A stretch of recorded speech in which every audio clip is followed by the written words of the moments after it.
हाय बच्चों। तो हमारा फर्स्ट लेक्चर है इंट्रोडक्शन टू फिजिक्स। और ये क्यों है और किसके लिए है तो मैं बता दूं। बेसिकली जो बच्चे 10th से 11th में गए हैं ये उनके लिए है। क्यों? क्योंकि उनको कहीं ना कहीं ऐसा लगता है कि फिजिक्स एक कॉम्प्लेक्स सब्जेक्ट है, तो उनके मन में एक डर है। तो देखिए, डर को मिटाने के लिए जानना बहुत ज़रूरी है। तो आज हम फिजिक्स का डर ख़त्म करेंगे फिजिक्स को जानकर। तो हम स्टार्ट करते हैं फिजिक्स की डेफिनेशन से। तो बहुत सारी किताबों में बहुत सारी डेफिनेशंस हैं, कॉम्प्लेक्स हैं, आसान है। तो हम जो डेफिनेशन देंगे वो बहुत आसान डेफिनेशन है कि physics is the study of physical world. अब बात यहाँ उठती है कि ये फिजिकल वर्ल्ड क्या है। देखिए, दुनिया में जो भी दिखता है वो सब फिजिकल वर्ल्ड है। इनफैक्ट एटम्स, सब एटॉमिक पार्टिकल्स, न्यूट्रॉन्स हैं, प्रोटॉन्स हैं, तो ये सारे सारे के सारे फिजिकल वर्ल्ड को बनाते हैं। चांद है, सितारे हैं, चूहा है, बिल्ली है, आप हो, मैं हूँ, तो ये सब की सब चीज़ें जो हैं फिजिकल वर्ल्ड है। और फिजिक्स जो है इन सब की स्टडी जो है उसको बोलते हैं फिजिक्स। और मोटे तौर पे अगर मैं कहूँ तो फिजिक्स आपने कहीं ना कहीं साइंस का एक पार्ट समझ के 9th और 10th में ऑलरेडी पढ़ा हुआ है। और 11th और 12th में कहाँ से डिफरेंस है, कैसे डिफरेंस है। तो अब बेसिकली फिजिक्स को एक स्पेशलाइज्ड डिसिप्लिन, इंडिपेंडेंट सब्जेक्ट के तौर पर आप पढ़ोगे। तो फिजिक्स मोटे तौर पे दो तरह की होती है। एक तो बोलते हैं मैक्रोस्कोपिक फिजिक्स। सो फिजिक्स को हम दो भागों में डिवाइड कर सकते हैं। पहली मैक्रोस्कोपिक फिजिक्स, दूसरी माइक्रोस्कोपिक। देखिए, नाम से ही पता चल रहा है मैक्रो। मैक्रो मीन्स बड़ा। तो ये बड़े लेवल की चीज़ें होती हैं, जैसे आकाश है, गैलेक्सी है, सन है, मून है, अर्थ है, रेफ्रिजरेटर है। तो ये सारी चीज़ों को जब हम स्टडी करते हैं तो उस फिजिक्स को बोलते हैं macroscopic physics. Further macroscopic physics चार भागों में उसको डिवाइड करते हैं मोटे तौर पे। तो पहला, दिस इज मैकेनिक्स, इसको हम डिटेल में बाद में करते हैं। The second one is electrodynamics, तीसरा ऑप्टिक्स, और चौथा दैट इज थर्मोडायनामिक्स।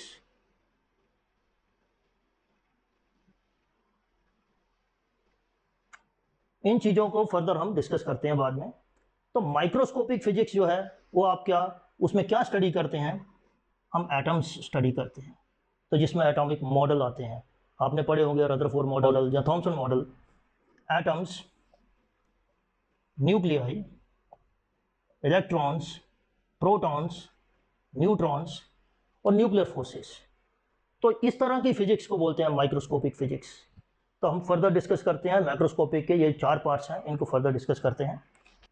तो अगर मैं बात करूं मैकेनिक्स की, तो मैकेनिक्स जो है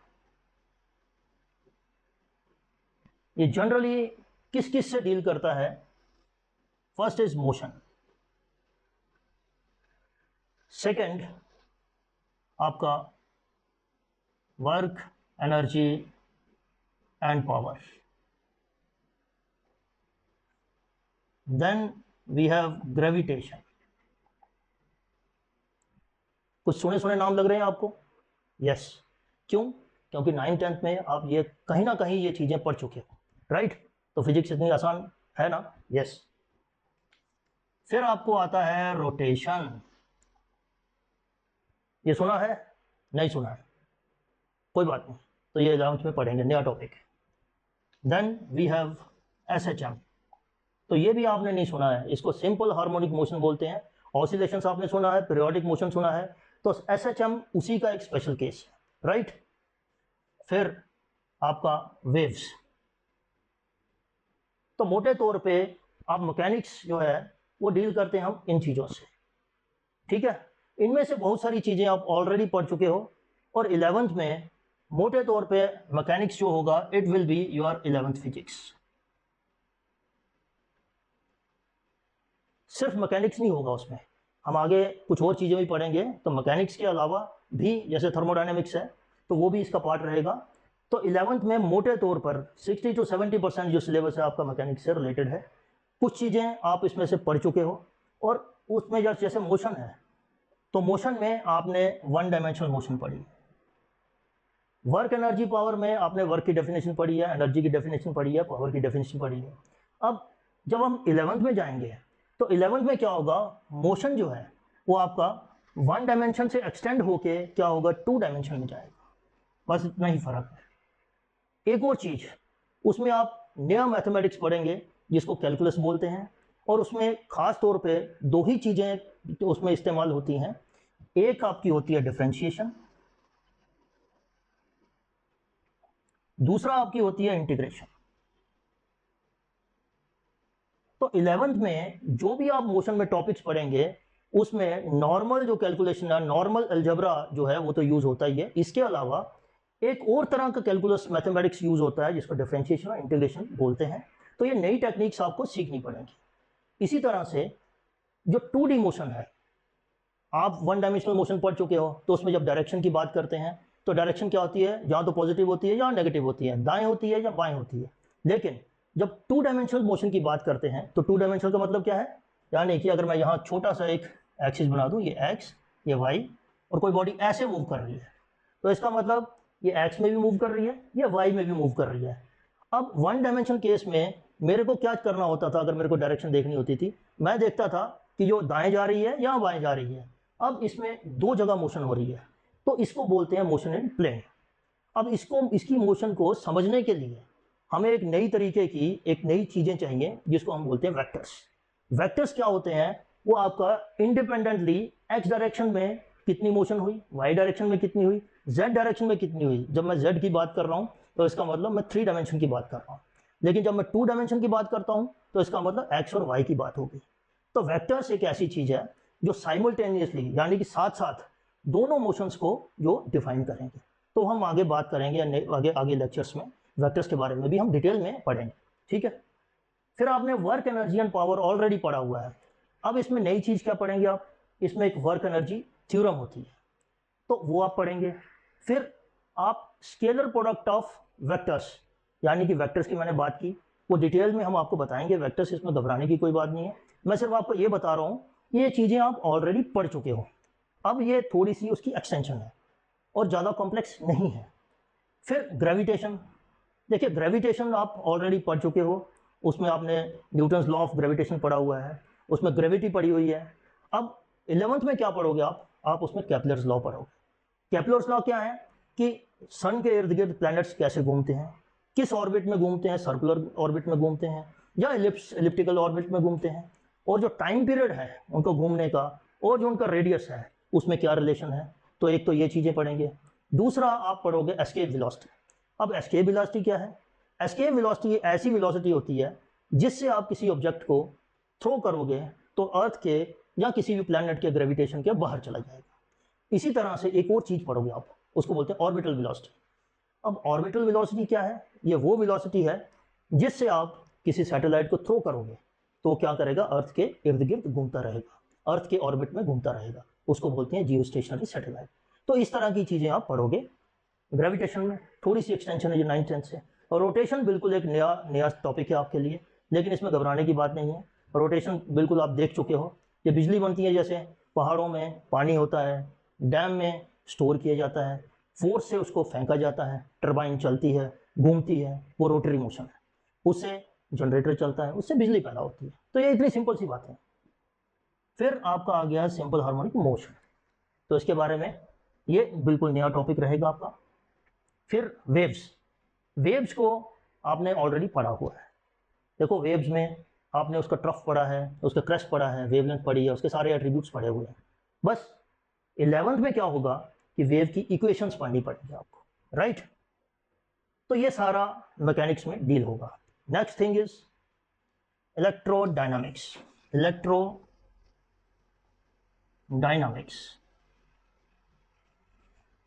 देखिए ये दो चीज़ों से बना है। एक तो इलेक्ट्रो मीन्स कहीं ना कहीं हम चार्ज की बात कर रहे हैं, या इलेक्ट्रिसिटी की बात कर रहे हैं, या इलेक्ट्रिक करंट की बात कर रहे हैं। दूसरा है डायनामिक्स। डायनामिक्स का मतलब होता है मोशन। तो चार्ज जब मोशन में होगा तो उसको बोलते हैं हम इलेक्ट्रोडायनामिक्स। इसमें क्या क्या चीज़ पढ़ेंगे हम? तो एक चीज़ मैं बता दूं, इलेक्ट्रोडायनामिक्स बेसिकली आप 12th में पढ़ेंगे। जैसे मैकेनिक्स जो है आप 11th में पढ़ेंगे, इसी तरह से इलेक्ट्रोडायनामिक्स आप कहाँ पढ़ेंगे? 12th में पढ़ेंगे। और इलेक्ट्रोडायनामिक्स में आप क्या पढ़ोगे? Current electricity. करंट इलेक्ट्रिसिटी आप आई थिंक 10th में पढ़ चुके हो। तो फिर नया क्या है?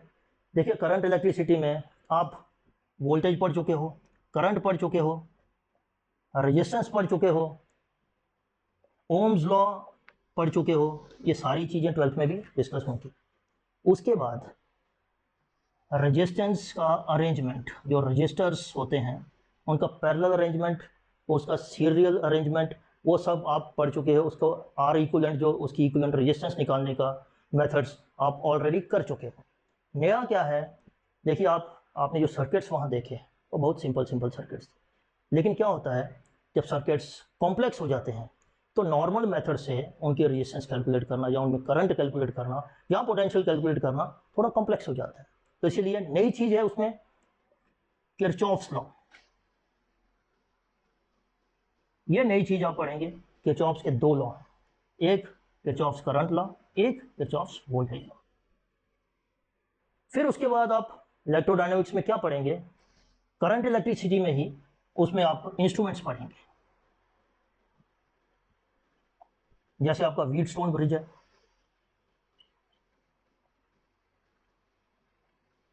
या आपका पोटेंशियोमीटर है,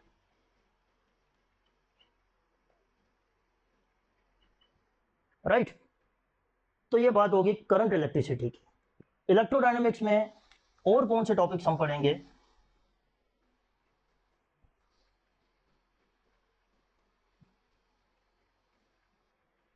तो अगली चीज जो आप इलेक्ट्रोडायनामिक्स में पढ़ोगे वो है आपकी मैग्नेटिक इफेक्ट्स ऑफ करंट।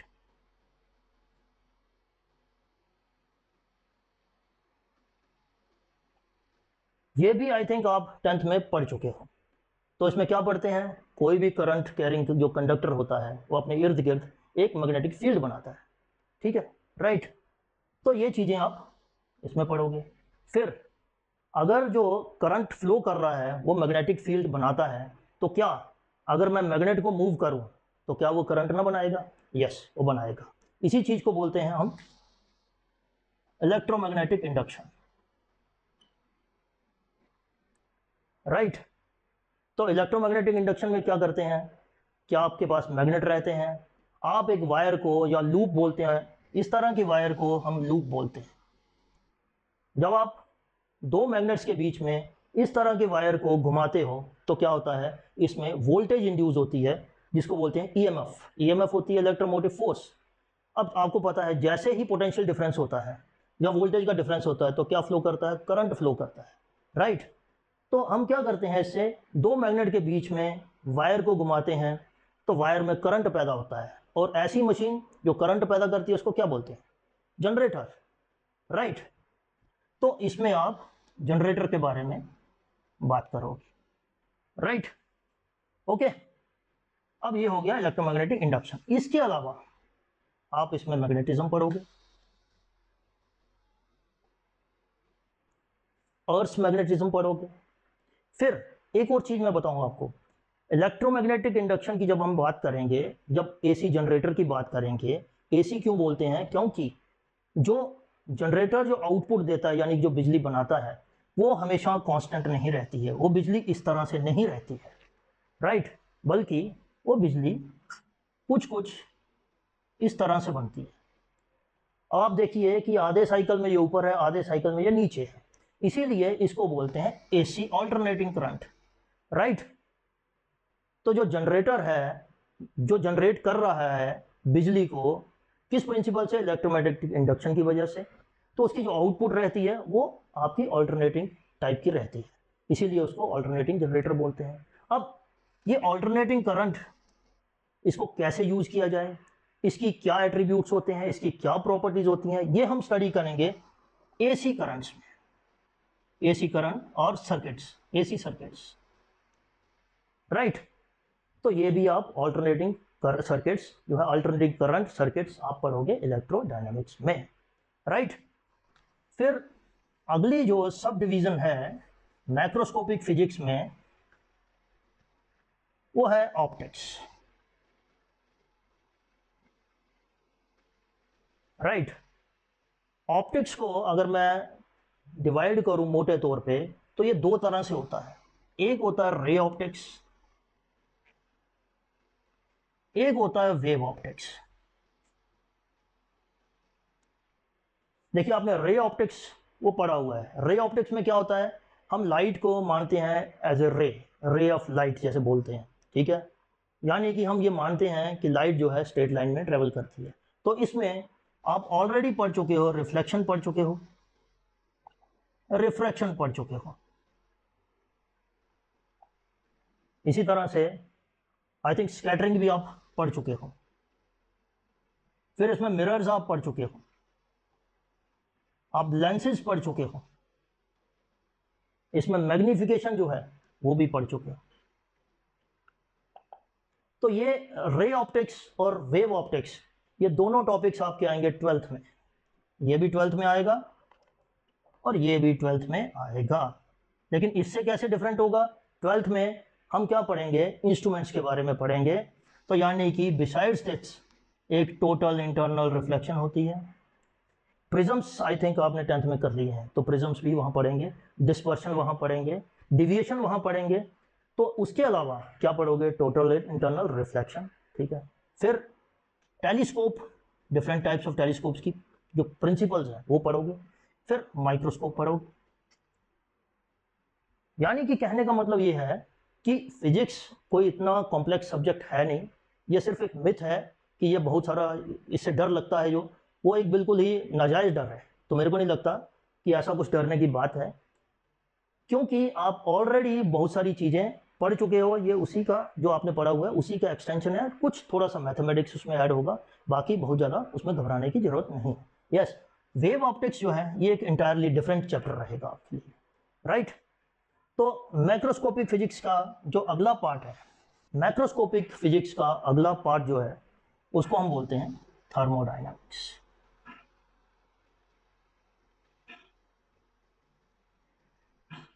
देखिए फिजिक्स में बहुत सारे शब्द जो हैं अगर आप उनको लिटरली देखोगे तो अपने आप में मीनिंग क्लियर हो जाता है।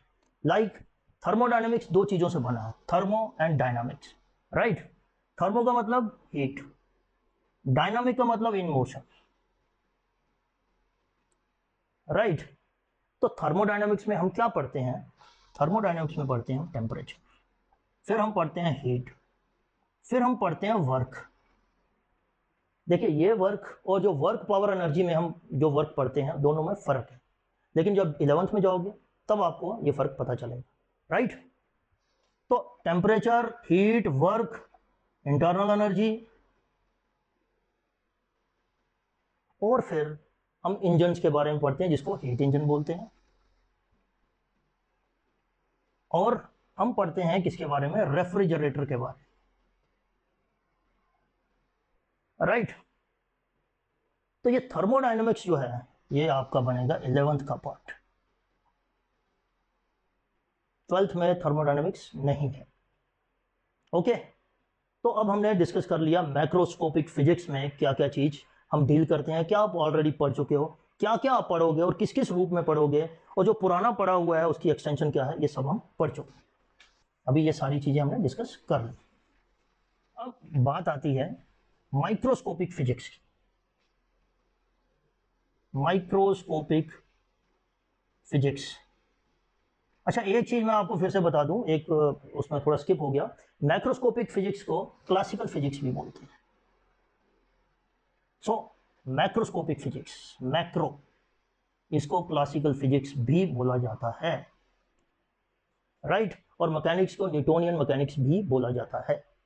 तो माइक्रोस्कोपिक फिजिक्स की जब हम बात करें तो जैसे पहले हमने डिस्कस किया, बेसिकली ये एटम्स, न्यूक्लियाई, न्यूक्लियाई क्यों, एक से ज़्यादा न्यूक्लियस के बारे में जब बात करते हैं तो न्यूक्लियाई हो जाता है, electrons, protons, neutrons, nuclear forces,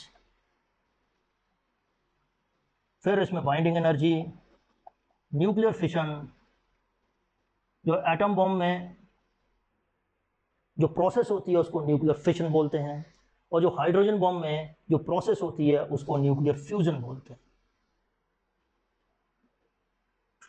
right.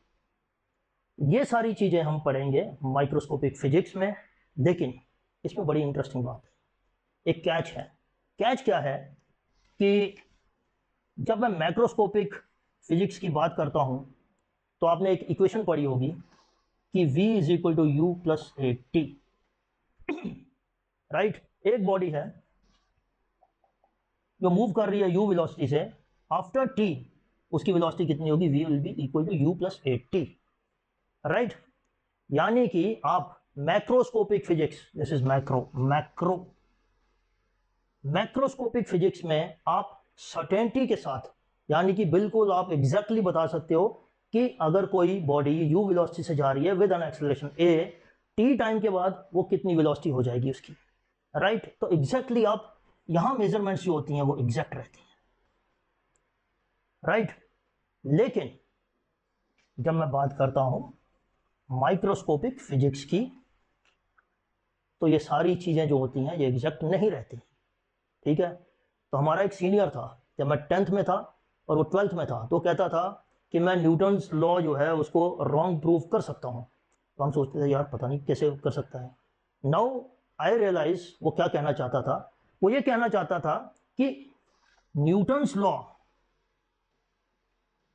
जो होता है बेसिकली क्या होता है, this is only for microscopic physics, macroscopic bodies के लिए ही एप्लीकेबल होते हैं न्यूटन्स लॉ। सब एटॉमिक पार्टिकल्स के लिए वो एप्लीकेबल नहीं होता है। क्यों?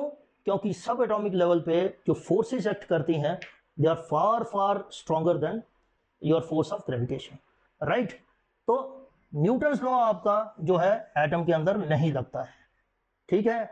दूसरी बात, आपने कहीं ना कहीं ये पढ़ा होगा, ये न्यूक्लियस है, इसके इर्द गिर्द इलेक्ट्रॉन घूमते हैं और इसको ऑर्बिट बोलते हैं।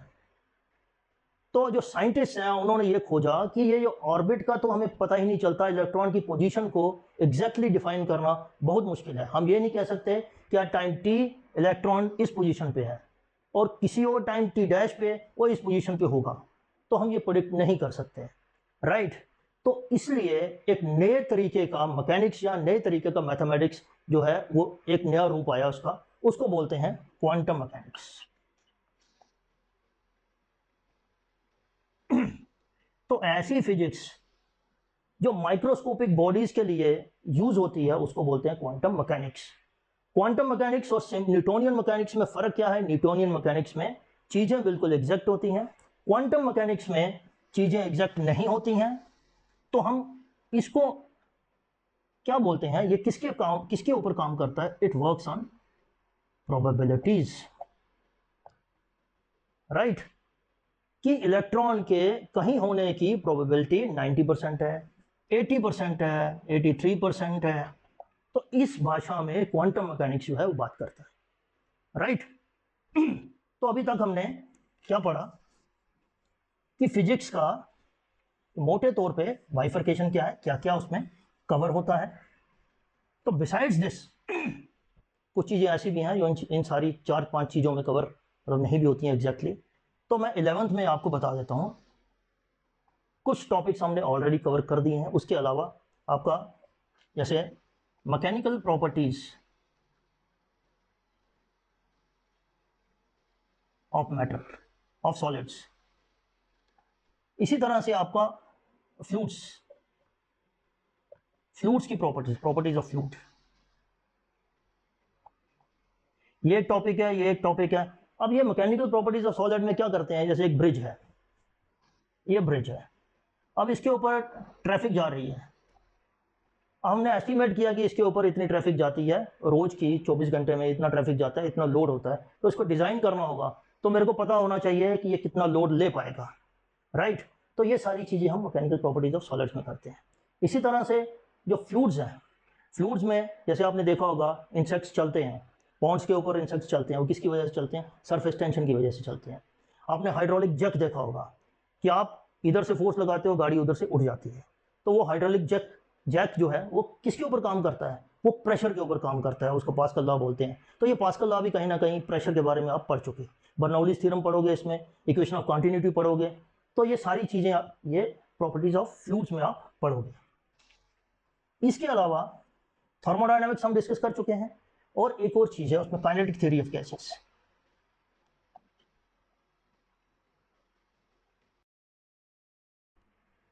ये काइनेटिक थ्योरी ऑफ गैसेस, इसमें आप क्या पढ़ोगे कि कोई भी गैस है वो छोटे छोटे मॉलिक्यूल्स की बनी होती है, और जो इसको हम क्या बोलते हैं कि ये बहुत फास्ट मूव करते हैं, तो इसी तरह की बातें करेंगे। उसके टर्म्स में, उसकी वेलोसिटी की टर्म्स में हम प्रेशर देखेंगे, उसकी एनर्जी देखेंगे, तो उसके कुछ रिलेशन होंगे। तो ये काइनेटिक थ्योरी ऑफ गैसेस उससे डील करती है। डिटेल में हम जब चैप्टर आएगा तो डिटेल में हम पढ़ाई करेंगे। तो this is all about your 11th, यानी कि कुछ टॉपिक्स हमने ऑलरेडी डिस्कस कर लिए हैं माइक्रोस्कोपिक फिजिक्स में, और एडिशनल टॉपिक्स आपके ये हैं। अब 12th में देखिए मोस्टली हमने उसको माइक्रोस्कोपिक फिजिक्स में हम डील कर चुके हैं। उसके अलावा जो है इलेक्ट्रोमैग्नेटिक वेव्स एक टॉपिक है। दुनिया में जितनी भी वेव्स हैं वो सारी की सारी इलेक्ट्रोमैग्नेटिक वेव्स हैं, चाहे वो लाइट वेव हो, हीट वेव हो, इंफ्रारेड हो, माइक्रोवेव्स जो ओवन है उसकी वेव्स हो, सारी की सारी इलेक्ट्रोमैग्नेटिक वेव्स होती हैं। तो ये हम इलेक्ट्रोमैग्नेटिक वेव्स में डिस्कस करेंगे, राइट। इसके अलावा एक और चीज़ है सेमीकंडक्टर्स। सेमीकंडक्टर्स बेसिकली जितनी भी टेक्नोलॉजी है, जितने भी मोबाइल्स हैं, जितने भी आपके माइक्रो प्रोसेसर्स हैं, सब जो है सेमीकंडक्टर बेस पे। तो ये उन्हीं चीज़ों के बारे में बात करती है, जर्मेनियम के बारे में बात करती है, सिलिकॉन के बारे में बात करती है, फोटो सेल्स के बारे में बात करती है। तो ये सेमीकंडक्टर आप चैप्टर ये पढ़ोगे। इसी तरह से हमने ये 12th की ही बात हो रही है, 12th में इसके कुछ टॉपिक्स जो है माइक्रोस्कोपिक फिजिक्स जो है पूरी की पूरी आपके 12th में आएगी। यानी कि इसमें आपका एक चैप्टर रहेगा एटम्स के बारे में। एटम्स के बारे में जो चैप्टर रहेगा उसमें एटॉमिक मॉडल्स रहेंगे, एटॉमिक मॉडल्स। अब ये एटॉमिक मॉडल्स क्या होते हैं? देखिए हमें नहीं पता था कि एटम के अंदर न्यूक्लियस है या न्यूक्लियस के अंदर एटम है, इलेक्ट्रॉन बाहर घूमता है, न्यूट्रॉन प्रोटॉन इकट्ठे रहते हैं, या प्रोटॉन और इलेक्ट्रॉन, हमें नहीं पता। तो इसको खोजने के लिए कि क्या हो सकता है, तो क्या हुआ, डिफरेंट मॉडल्स आए। उसमें थॉमसन मॉडल आ गया, रदरफोर्ड मॉडल आ गया, नील्स बोहर मॉडल आ गया। तो इस तरह के बहुत सारे मॉडल्स इसमें एटम्स में डिस्कस करेंगे। इसी तरह से फिर न्यूक्लियाई की बात होगी, राइट, फिर रेडियो एक्टिविटी की बात होगी। तो ये सारी चीज़ें आप एटम्स एंड न्यूक्लियाई में डिस्कस करेंगे, राइट। मज़ेदार लगा? कोई दिक्कत तो नहीं? तो यानी कि 9th और 10th का जो पढ़ा हुआ है मोर और लेस कहीं ना कहीं किसी ना किसी रूप में वो या तो एक्सटेंड हुआ है या एग्जैक्टली आप पढ़ रहे हो उसको। थोड़ा सा मेहनत करने की ज़रूरत है, इतनी कॉम्प्लेक्स फिजिक्स है नहीं। तो अगला क्वेश्चन कि क्या फिजिक्स से पार पाया जा सकता है?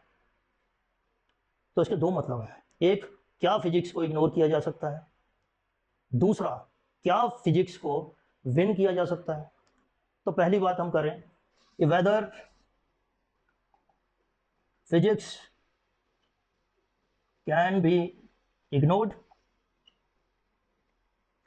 तो सिंपल सा मतलब है no. Simple answer is no, right. क्यों भाई? बहुत स्टेज पे है, बहुत सारी चीज़ें इसमें। जैसे कि बोर्ड में पास होना है तो भाई आपको फिजिक्स तो पास करनी पड़ेगी, it is one of your subject.